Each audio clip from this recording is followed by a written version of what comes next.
බිම්තැන්නට දිගා මඩුල්ලට මේ ජන සමාජය එන්නේ කවදාද? ඊළඟ මේ ජන සමාජය එන්නේ කොහේ ඉඳලා?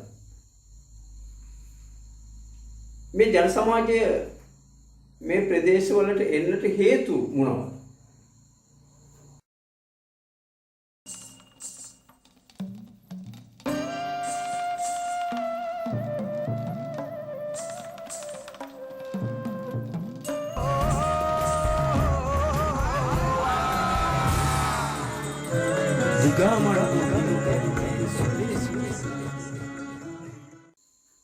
ආයුබෝවන් සියලුම දෙනාට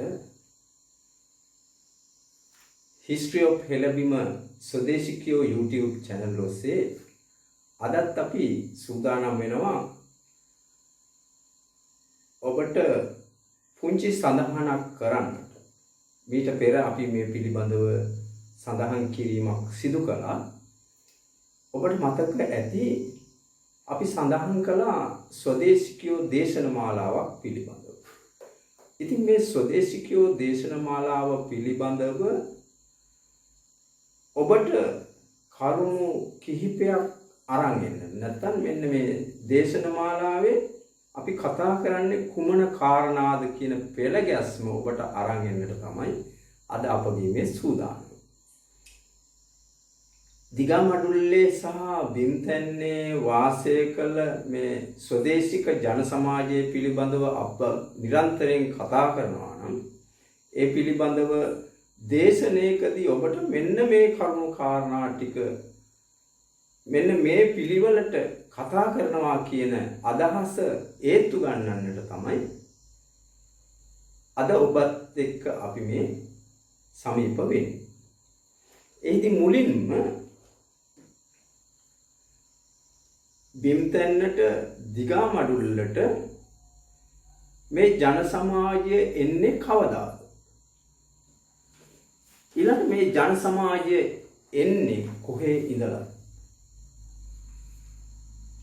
මේ ජන සමාජය මේ ප්‍රදේශවලට එන්නට හේතු මොනවද?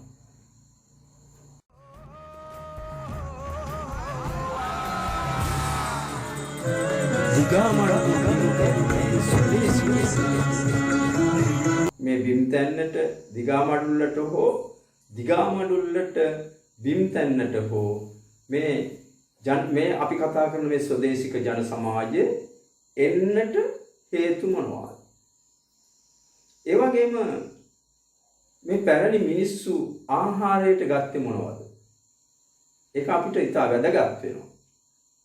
මේ ජන සමාජය පිළිබඳව විග්‍රහ කර ගැනීමේදී නැත්නම් ඔවුන්ගේ අපි මේවා ඉදිරියේදී වඩාත් පැහැදිලිව සහ සවිස්තරාත්මකව කතා කරනවා ඔබත් එක්ක.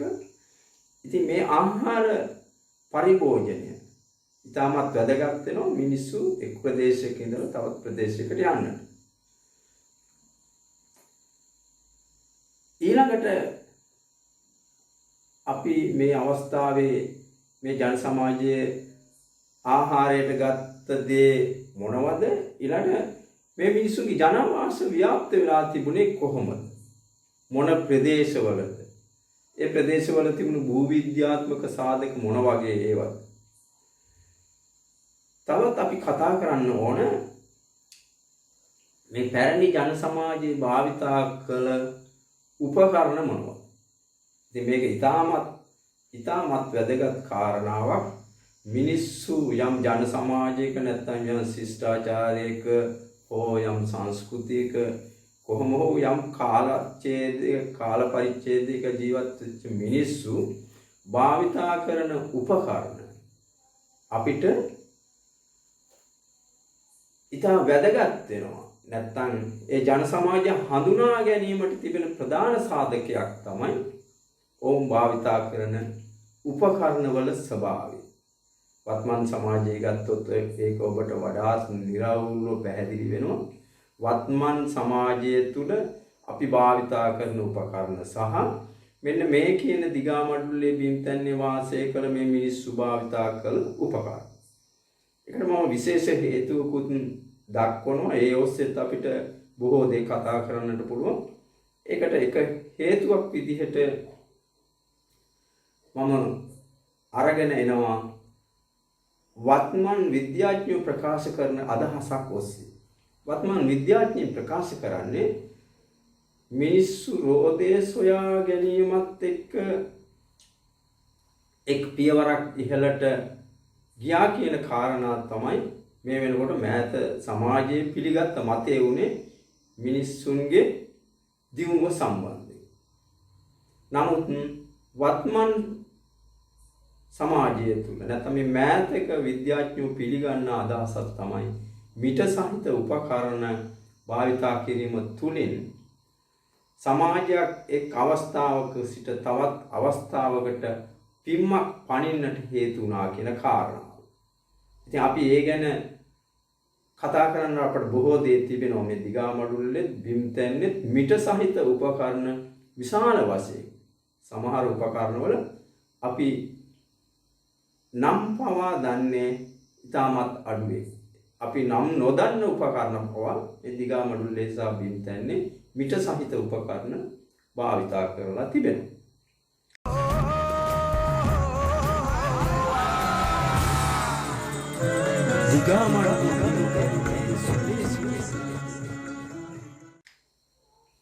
එතනින් අපි එහාට ගියොත් මේ ජන සමාජයේ තිබුණු සංස්කෘතිය කොහොම එකක්. ඒක අපිට ඉතාමත් වැදගත් වෙනවා. විවිධ සංස්කෘතික අවස්ථාවන් හමු වෙනවා. අපි වෙනමම විග්‍රහ කරගත යුතු කරුණු කාරණා රැසක්. හැබැයි ඉතින් අපි ඒවා ඒ කාරණා නැත්නම් ඒ කරුණු වෙන් කරලා කතා කරනකොට ටිකක් සරලව කතා කරන්නට පුළුවන්. තව සුවිශේෂී දෙයක් තමයි දිගාමඩුල්ලෙත් බිම්තැන්නෙත් වාසය කරපු මිනිස්සුන්ගේ භාෂා භාවිතය. ඒක ඉතාමත් සුවිශේෂී කාරණාවක්. අපිට මේ ප්‍රදේශයේ පුරා හමු වෙන ගල්ලෙන් තුල සෙල්ලිපි හමු වෙනවා. මේ සෙල්ලිපි වල අකුරු කොටන්න නැත්නම් අකුරු හදන්නට පෙර මේ මිනිස්සු කතා කරපු නැත්නම් මේ ජන සමාජයේ භාවිතා කළ භාෂාවන් හමු. එහෙම බැලුවම මේක විකාශනයක් විදිහට අපිට කතා කරන්නට බොහෝ දේවල් තිබෙනවා. තවත් විශේෂ කාරණාවක් තියෙනවා මේ පැරණි දිගාමඩුල්ලු ජන සමාජයේ මිනිස්සු ගැන. නැත්නම් දිගාමඩුල්ලේ බිම්තැන්නෙත් වාසය කළ පැරණි මිනිස් ජන සමාජයේ කලා නිර්මාණ. මේ පැරණි ජන සමාජයේ කලා නිර්මාණ වත්මන් ජන සමාජයට ඉතාමත් සමීපව වළංගු වෙනවා. කලා කර්මාන්ත රාශියක් ව්‍යාප්ත වෙලා තිබෙනවා. බොහෝ කලා කර්මාන්ත පැරණි ජන සමාජය බද්ධ කරගෙන සිටියාය කියන කාරණාව පවා අපට හරි විස්මිතයි. අපිට ඒ සමහර කලාවන් පිළිබඳව තිබෙන්නේ විශ්වාස කළ නොහැකි තර්කය. ඒ තරමට මේ පැරණි ජන සමාජයේ කලාවත් එක්ක බද්ධ වෙලා හිටියා. ඒ වගේම විවිධ කර්මාන්ත හමු වෙනවා. අපි නොහිතපු සහ අපි වැඩි වශයෙන් අධ්‍යයනය කළ යුතු කර්මාන්ත. විශේෂයෙන් සද්ධාතිස්ස රජතුමාගේ කාලේ පැණි කර්මාන්තය. ඒ වගේම කරත්ත කර්මාන්තය. සුකෝපභෝගී කරත්ත, අර්ධ සුකෝපභෝගී කරත්ත සහ සාමාන්‍ය කරත්ත වශයෙන් මේ කරත්ත කර්මාන්තය ඉතා පුළුල් විදිහට ව්‍යාප්තව තිබූ බව දිගාමඩුල්ලේ බිම්තැන්නෙත් පැරණි ජන සමාජයේ අධ්‍යයනය කරන විට අපට හමු වෙනවා. ඒ වගේම තාක්ෂණික ඥානය, මේ පැරණි මිනිස්සු ළඟ තිබුණු තාක්ෂණික ඥානය සහ ඒ තාක්ෂණික ඥානය භාවිතා කරමින් ඔවුන් ක්‍රියාකාරකම් වල යෙදුණු ආකාරය.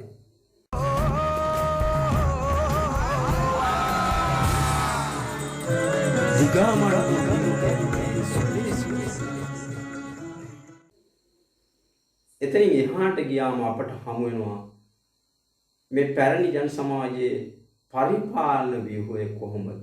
ඒක ඉතාමත් දියුණු එකක්. ඒ පරිපාලන ව්‍යුහය සකස් වෙලා තිබුණු ආකාරය අධ්‍යයනය කරනකොට අපිට පැහැදිලි වෙනවා ඒක ඉතාමත් දියුණු පරිපාලන ව්‍යුහයක් අනුව තමයි මේ ජන සමාජයේ ස්ථාවර කරගෙන හිටියේ.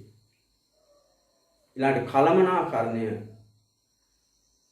පිළිබඳව දිගමඩුල්ලේ සහ බිම්තැන්නේ පැරණි ජන සමාජය එක්ක බද්ධ කරලා බැලුවම ඔවුන්ගේ තිබුණු කළමනාකරණ හැකියාව විවිධ ශේෂ්ඨ වලින් අපිට හමු වෙනවා.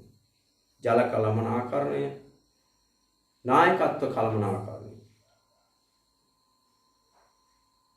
මේ නායකත්ව කළමනාකරණය පහළ සිට ඉහළට ඉතාමත් ශක්තිමත් සම්බන්ධයක් එක්ක තිබුණු කළමනාකරණ පද්ධතියක් බව පැහැදිලි වෙනවා.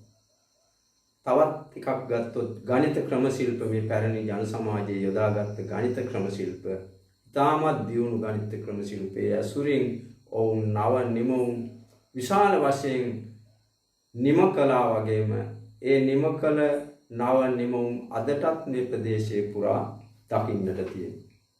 ඒ වගේම මේ ගණිත ක්‍රම ශිල්ප වලටම බද්ධ වෙනවා විද්‍යාත්මක ක්‍රමවේද. ඒ වගේම තාක්ෂණයේ භාවිතා කළ ආකාරය. එයින් කිහිපයකින් එකක් ගත්තොත් සතුන් අල්ලා ගැනීම සඳහා අද භාවිතා කරන දියුණුම තාක්ෂණික උපකරණවල මූල සාධක අපට හමු වෙනවා මේ දිගමඩුල්ලේ සහ බිම්තැන්නේ තිබුණු තාක්ෂණික උපකරණවල. ඉතින් මේ විදිහට පුළුල් පරාසයක් පිළිබඳව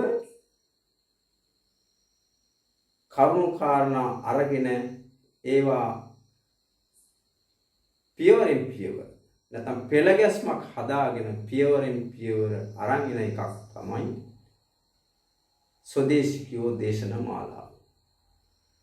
ඒ ගැන ඔබත් එක්ක ඉදිරියේදී මෙන්න මේ සියලු කාරණා ඔබට ඉදිරිපත් කරලා ඒ ඔස්සේ ඔබෙන් එන අදහස් එක්ක මෙන්න මේ දැනුම හුවමාරු කරගන්නට නැත්නම් මේ දැනුම බෙදා ගන්නට ගන්න උත්සාහයක් තමයි ස්වදේශිකයෝ දේශන මාලාව විදිහට අපි සලකන්නේ.